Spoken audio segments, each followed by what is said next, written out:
Hey guys, it is Spooky Noodles, and I am here with a movie review. I know, weird, right? This is something I've been meaning to do on my channel. Movie reviews. Sorry, my dog's playing with Bones in the background. I've been meaning to do some movie reviews, but I just don't read, or I don't watch as many movies as I do read books.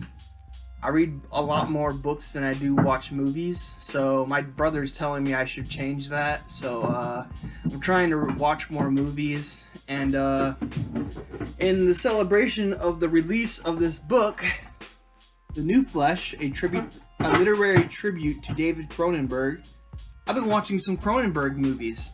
Now, as you might know, The Fly is one of my favorite movies of all time. It is number 3, right behind Alien and The Thing. The Fly. But I'm gonna have to put Lula, no. Sorry.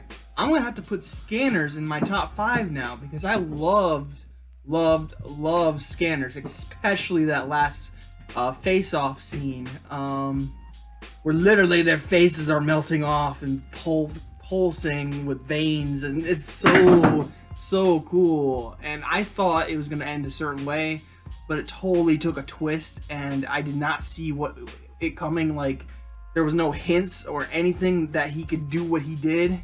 I'm not going to give it away, but it's pretty crazy.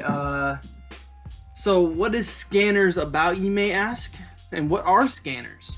Well, Scanners are men and women born with incredible telepathic and telekinetic powers. There are many who exercise the benefits of their special gifts in a safe and judicious manner. Sorry, that word always trips me up. However, there is a group of renegade scanners who plan to create a race that will rule the world. This movie came out on January 14th. What was that, Lula? Anyways, this movie came out in January 14th, 1981. It was directed by David Cronenberg, as I said before. And I'm looking here, and it made a lot of money in the box office, and its budget was very. Is that a lot? It looks like a lot to me. I don't know movie-wise how much it would be. It doesn't have the best ratings for some reason, like on IMDb or IMDb. It has a 6.8 out of 10. Rotten Tomatoes, it has 76%. So I'm not sure if those are good or bad ratings. I like the movie a lot. If I was to rate it on a star system, like 1 to 5, I'd give it a 4-star. I love the movie. The ending, the famous quote he says in this movie, he's like, "Okay, we're gonna do it the Scanner way. I'm gonna suck your brain dry." I was like, I love that quote. I loved it, and I've been quoting it ever since I heard it. But anyways, it made $14.2 million in the box office, and its budget was $3.5 million.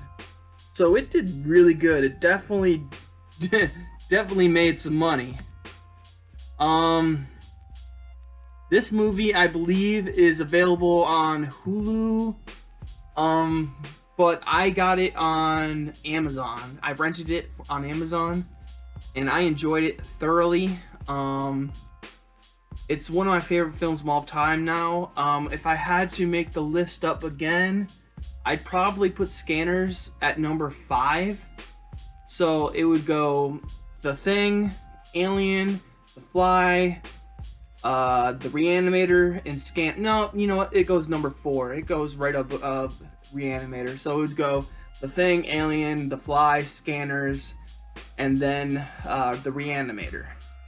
I just thoroughly loved Scanners. Scanners was so good, and I loved my favorite scene in the movie has to be the beginning when the guy's head explodes. I thought that was so cool, and how they did that. It looks so realistic.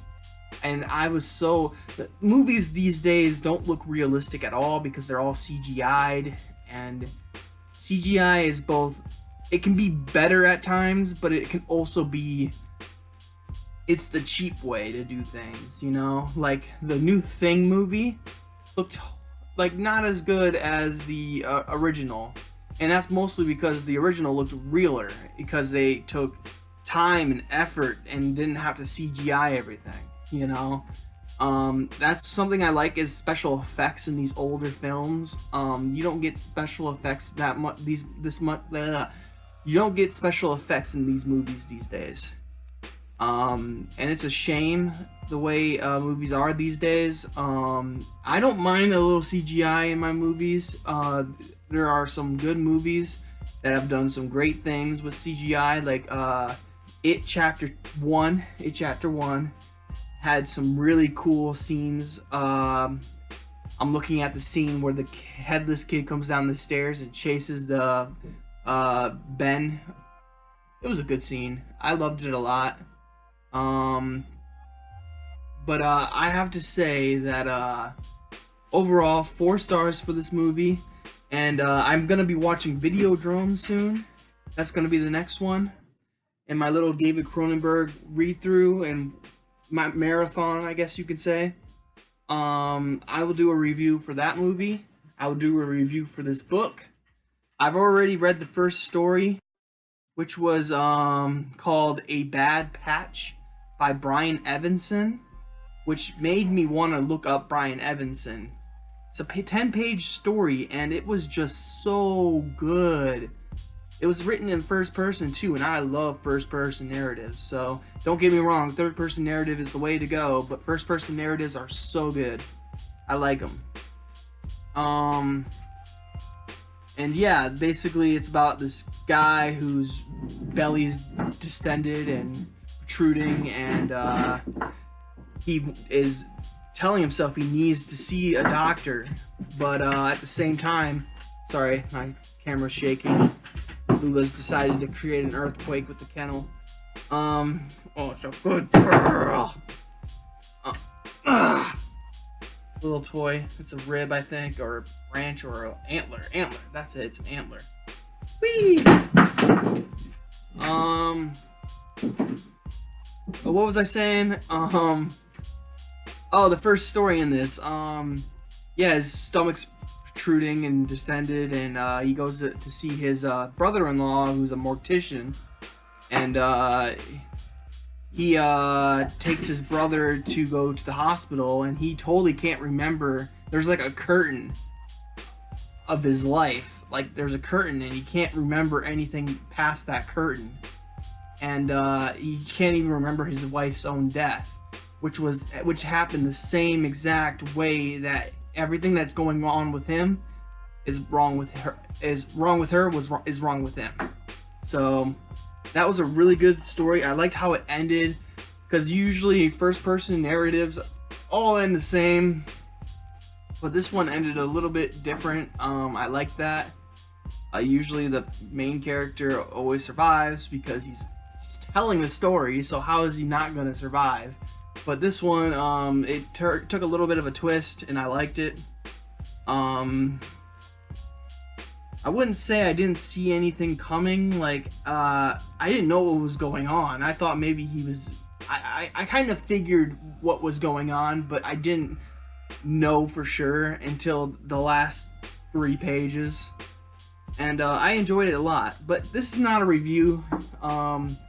I will do a review on this book soon and give you a top 5 of my favorite stories in this book. I doubt that any story in this book is going to be able to outdo that first story, but we will see.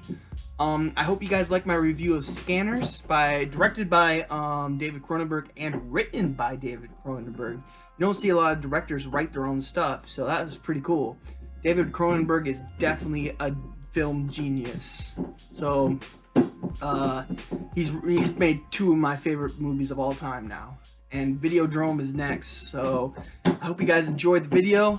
I hope to see you in the next video. If you guys like my movie reviews, let me know. I don't usually do these very often, but today's a rare day where I'm doing a marathon, And for this book, like I said, New Flesh, get this book. This book is definitely worth the buy. It's like, what is it, 13 or 12? 18, my bad. 18 stories that are David, like Cronenbergian, or whatever you want to call it. Cronenbergian? Bergnian.